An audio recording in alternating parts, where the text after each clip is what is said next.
गेल्या 4 दिवसांपासून कळवा मुंब्रा परिसरातील कचरा उचलण्यात येत नाही, त्यामुळे कळव्यात कचऱ्याचे ढीग साचू लागले आहेत। त्यावर पालिका प्रशासन उपाययोजना करत नसल्याने राष्ट्रवादी युवक काँग्रेस शरदचंद्र पवार पक्षाचे जिल्हाध्यक्ष अभिजित पवार यांच्या नेतृत्वाखाली ठाणे महानगरपालिका मुख्यालयासमोर कचऱ्याचे डंपर रिकामे केले। कचरा समस्या तात्काळ मार्गी न लावल्यास यापुढे आयुक्तांच्या बंगल्यासमोर कचरा टाकू असा इशारा यावेळी अभिजित पवार यांनी दिला आहे। डंपिंग ग्राउंड नसल्याचे कारण पुढे करीत ठेकेदारांकडून कचरा उचलला जात नाही। परिणामी कळव्याच्या विविध भागामध्ये कचरा साठू लागलेला आहे।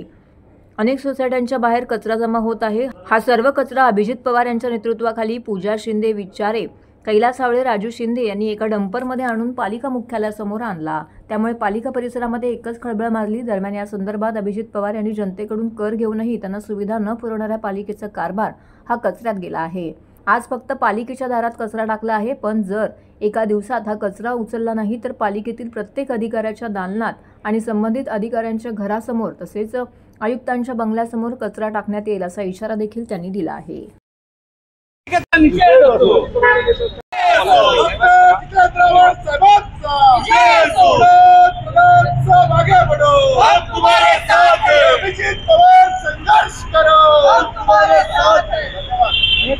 ज्या दिवशी दिवाळी होती, पाडव्याच्या दिवशी मी असाच कचरा पारसिक नगरला होता, खारेगावला होता, त्या ठिकाणी उभं राहून बोललो होतो की या कचऱ्याचं काहीतरी करा। तो कचरा तेव्हापासून ते आतापर्यंत तसाच पडून होता। तो कचरा उचलण्यात येत नव्हता। आज खारेगावमध्ये जवळजवळ 1-2-3 टन असा कचरा जमून आहे। पारसिक मध्ये 4-5 टन कचरा जमून आहे। बिल्डिंगचा कचरा उचलला जात नव्हता। तर आता यासाठी दुसरा पर्याय नाहीये। त्यांना सांगितलं होतं, महानगरपालिकेला सांगितलं होतं की बाबा हा कचरा उचलून न्या, आम्हाला वास येतोय, रात्रीचा वास येतो, दिवसा वास येतो, सकाळी लोक चालायला उतरले तरी वास येतो। आता आपण इथं आहोत, हा स्मेल केवढा दुर्गंधीचा स्मेल आहे हा आपल्याला दिसत असेल, कळत असेल। त्यामुळे महानगरपालिकेला वारंवार विनवणी करूनही त्यांना यात काय जाग आली नव्हती। सेम ॲज इट इज पाण्याचा प्रश्न आहे। पाण्याच्या प्रश्नाबाबतीत महानगरपालिका मागे। आज शिवसेनेची 25 वर्ष सत्ता आहे महानगरपालिकेत। एक साधं डंपिंग ग्राउंड नाहीये, साधं डंपिंग ग्राउंड। पाणी मुबलक स्वरूपात येत नाहीये।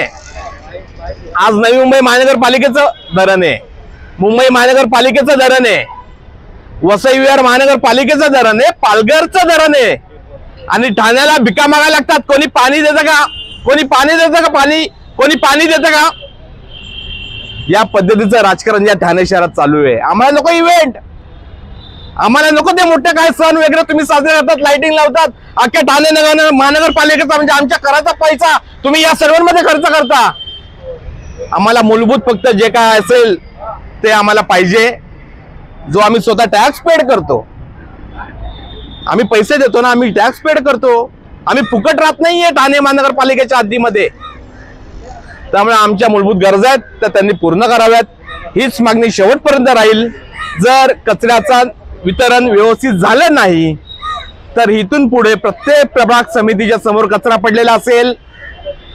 जे अधिकारी कचऱ्यांचं डिपार्टमेंट ज्या अधिकाऱ्यांकडे, त्या अधिकाऱ्यांच्या बिल्डिंगच्या बाहेर कचरा टाकला जाईल।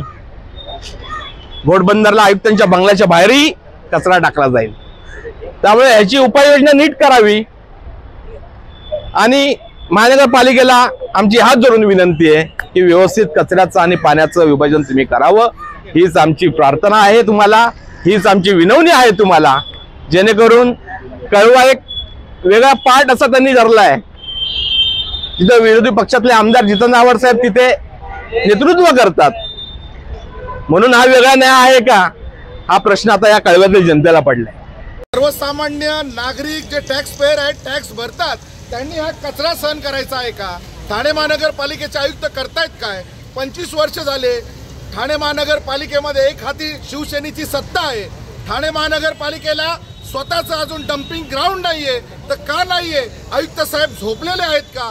आयुक्त साहेबांनी झोपेतनं जागे झालं पाहिजे आणि कळवेकरांना, खारेगावकरांना, विटावकरांना, पारसिक नगरमधील जनतेला खऱ्या अर्थाने न्याय मिळवून दिला पाहिजे। आज पाण्यासाठी आम्ही वणवण फिरत आहोत। 25 वर्ष झालं आम्हाला स्वतःचं पाण्यासाठी धरण नाहीये। हा आरोग्याचा प्रश्न निर्माण होणार आहे, याची जबाबदारी ठाणे महानगरपालिकेच्या आयुक्ताची नाही आहे का? कळव्या परिसरामध्ये मी पत्रकार बांधवांना विनंती करेल का तुम्ही आमच्या बरोबर चला. प्रत्येक ठिकाणी कचऱ्याचं साम्राज्य मोठ्या प्रमाणावरती वाढलेलं आहे. पारसिकनगर मधील आमची जनता असेल, खारेगाव मधील आमची लोक असतील, कळव्यातले आमचे लोक असतील, विटाव्यातले आमचे लोक असतील, या प्रत्येक लोकांना टॅक्स देऊन सुद्धा नाहक पद्धतीने हा त्रास सहन करावा लागत आहे. जर आज ठाणे महानगरपालिकेसमोर कचरा टाकलेला आहे, पुढे अभिजित पवार साहेब यांच्या माध्यमातून प्रत्येक अधिकाऱ्याच्या घरासमोर आम्ही कचरा टाकणार आहोत. ही गोष्ट लक्षात ठेवा. ही तर फक्त झाकी आहे, दिल्ली अजून बाकी आहे. आम्ही प्रत्येक अधिकाऱ्याच्या घरासमोर कचरा टाकू आणि तेव्हा त्यांना कळेल एका प्रदेशातला एका विभागातला कचरा उचलला जातो आणि एका विभागातला कचरा उचलला जात नाहीये. कळव्यामध्ये जागोजागी कचऱ्याचं साम्राज्य